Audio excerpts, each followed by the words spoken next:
Breaking news on the YouTube home for BamaOnline.com as a key piece to the defensive puzzle for Alabama's 2025 football recruiting class has committed to the Crimson Tide. Dawson Merritt, that wolf position that we've talked about a good bit here on the channel for seemingly months now. Plenty of inside linebackers, Tim Watts and Andrew Bone, have already joined this class, but a key one on the edge in Dawson Merritt. I'll start with you, Tim, with some initial impressions about this pickup for Kalen DeBoer. Yeah, I think it's important Alabama fans understand there's two groups of linebackers. There's the outside, which is what Dawson Merritt, Justin Hill, those type of guys are. And then there's the inside guys. So they're technically all linebackers, but they're doing different things. This position's the Wolf, basically Nick Saban's jack position, outside linebacker that rushes. But the recruitment itself, I think this is one of the reasons it makes recruiting fun. I really thought this will be done in April. I thought this could be done in May. I thought this would be done early. Me and Andrew, you too, we've been preparing for this for a while, but to see it go this long, quite the battle. Really good job by Christian Robinson to get in here and fight Nebraska all in, trying to land him. So really good job by the Alabama staff to finish it off and get a guy at a position they need and don't have yet. Yeah, Andrew, talk about sort of the winding road that we seemingly traveled with this one, because Tim alluded to it. It felt like it could have been over back in the spring, back around spring football, March, April. But this one carried out for a little while. As Tim said, Nebraska certainly made it interesting. Yeah, they certainly did. And he took a couple trips to Nebraska during the spring. There was high interest there. Coaching staff really made him a top priority, made him one of their top overall players, not just on the defense side of the ball, but one of their top overall players in their class. And he ends up committing to Alabama today. So big win there for Christian Robinson, Coach DeBoer, Courtney Morgan, the entire staff, because they really put a lot of effort and work in. We talked to Dawson last month or 2 months ago, and he said the relationship with Christian Robinson was different than any other relationship that he had. He felt like he could tell him anything, not just talk about football. So really felt comfortable with Christian Robinson once he extended that offer back in, I think it was late January, early February.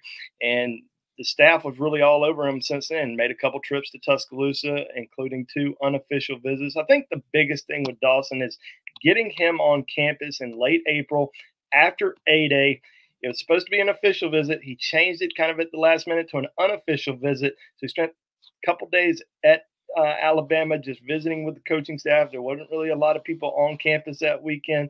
So it was a great situation to be able to spend some one-on-one time with this staff and grow more comfortable. And we felt like a decision was going to happen shortly after that. He decided to take an official to Nebraska, canceled officials to Missouri and Oklahoma, then made that trip to Tuscaloosa on June the 7th for his final trip. And now he's made that decision. Yeah, Tim, let's talk about what Alabama's getting in Dawson Merritt, the player. We'll check out some of his huddle film here in just a little bit, but just in terms of measurables, the physical attributes that you like to see at his position listed in his on-3 profile as a 6'3", 215-pound outside linebacker, top 100 player overall for the 2025 cycle. Looks like, again, in terms of physical attributes, measurables that you want from a player making that transition to a program like Alabama, what a defensive staff and what Kane Womack and the rest of that staff, Christian Robinson, as you said, would want at this position. Yeah, I think if you look quickly with the Kalen DeBoer staff, you kind of go straight to Noah Carter. I think he's kind of that athletic guy. There's going to be a difference. They might be, say, the wolf might be the term for guys, but they can have different skill sets. You look at Justin Hills, kind of more of that Quay Russaw type guy, that big burly guy Nick Saban's always had. With Dawson, you see a guy that can play in space, very similar to Noah Carter. And I remember that was, again, we haven't even talked about Noah in a while, but that was a great evaluation when we first looked at him. And he was committed to Washington. We kind of just kind of ignored him, I guess. I mean, we got caught in everything else.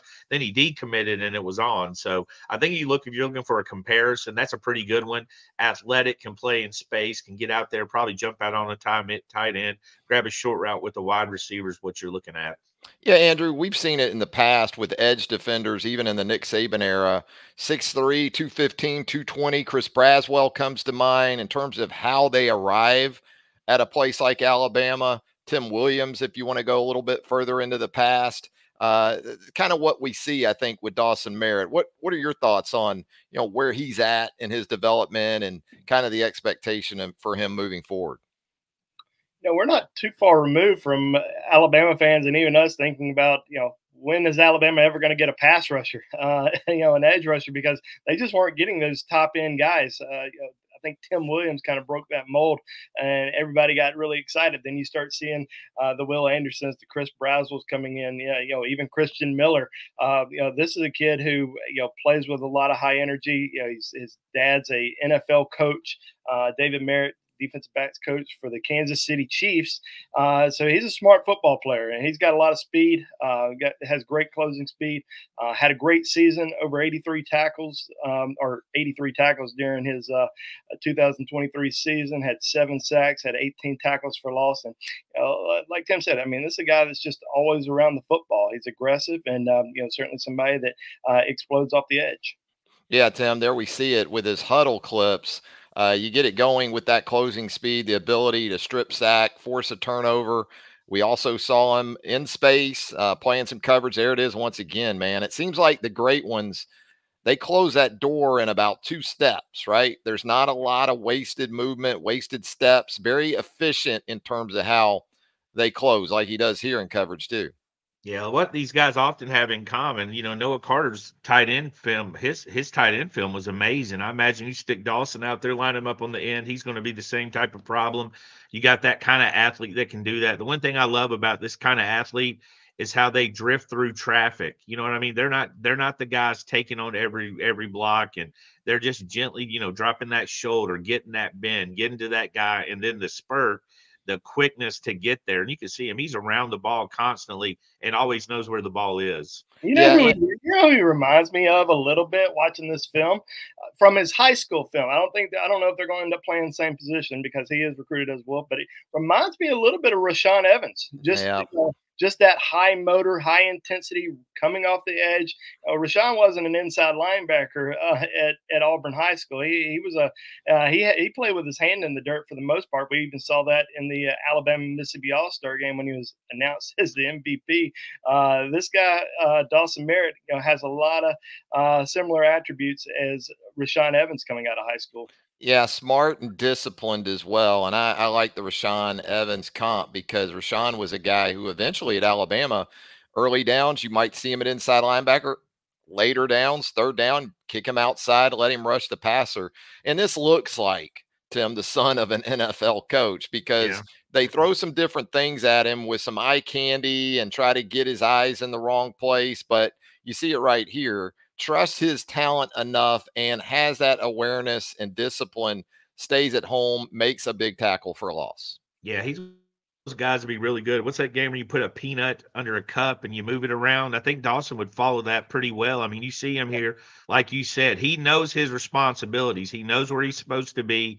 He knows where his area is. So you don't get him chasing out of position. Watch. And if you watch him, every play he's looking for the ball. He's looking for the play. He's recognizing, read recognition. So, yeah, there's a lot of traits there where you see with a guy connected to an NFL. He's been around him his whole life. It's hard not to learn. And, I mean, right now, is there a better NFL franchise to be around than the Chiefs? I mean, that's the locker room you probably want to be in right now with as much success as they've had and as many great players as they've had. No doubt. So, Andrew, we think about the defensive side of the ball, the playmakers that Kane Womack and those guys continue to accumulate. We talked a lot about offense here of late because of the wide receiver position, because of this offensive line that has come together. But when you really look at the different levels of this defense now between inside linebacker and now outside linebacker in the secondary, really checking some boxes in terms of dynamic ability on that side of the ball. Yeah, I think if you're Kane Womack, Christian Robinson, you're pretty excited about this linebacker group they have right now. Especially the inside guys. But now you get a Wolf, and we talked about this throughout the year that Alabama was always going after it. They wanted to get one Wolf. Would they get two? Potentially, but they definitely wanted to get one. And now they got their one guy, still going after another. I'll let Tim talk about him here in a second, but this was a big win for Alabama to get him on board. You look at the overall linebacker class, like we mentioned, I mean, it is, tremendous. The inside linebacker group, 4 guys there, just a strong group. And then you look at the secondary and the guys that they've been able to add, like Chuck McDonald, Derek Smith, Zamir Smith. Who else are they going to be able to add over the course of the next couple of weeks? It's going to be interesting with Dejon Lee announcing on Friday. So great defensive class so far. Still some big names left on the defensive front, but I think the Tide's defense is certainly starting to come together. Yeah, and again, for all this great information, we're scratching the surface right here on the YouTube channel. And we certainly hope you'll subscribe to our YouTube channel right here. If you haven't done that, hit the subscribe button, turn on those notifications. You'll get all of our YouTube content as it drops. Give us a like if you don't mind. That would help us out. Just hit that thumbs up for us.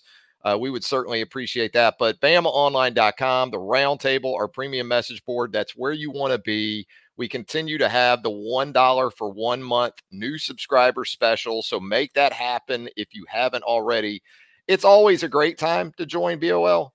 I don't know if there's ever been a better time to join BOL than right now. Tim Watts, what do you got for us as we put a wrap on Dawson Merritt committing to the University of Alabama?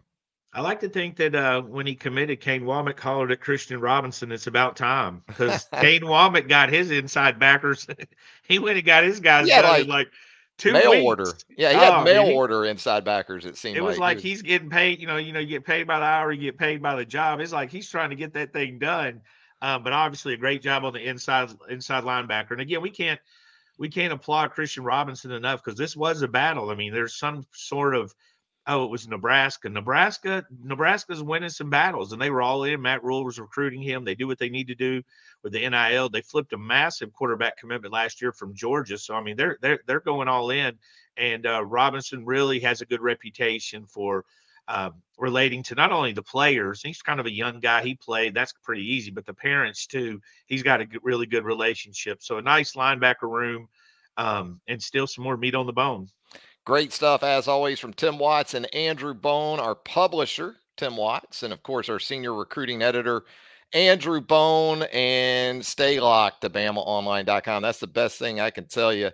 Again, we've got that $1 for 1 month special for new subscribers. Bang that right now if you haven't joined us already. Hang out with us on the roundtable or premium message board. And, again, subscribe to our YouTube channel right here if you haven't already made that happen. Turn on those notifications. Give us a like if you don't mind. We would greatly appreciate that as well. Once again, Dawson Merritt, elite edge defender, has committed to the Alabama Crimson Tide. For more on that, it's BamaOnline.com. For Tim and Andrew, Travis, thanking you once again. Until next time, so long, everybody.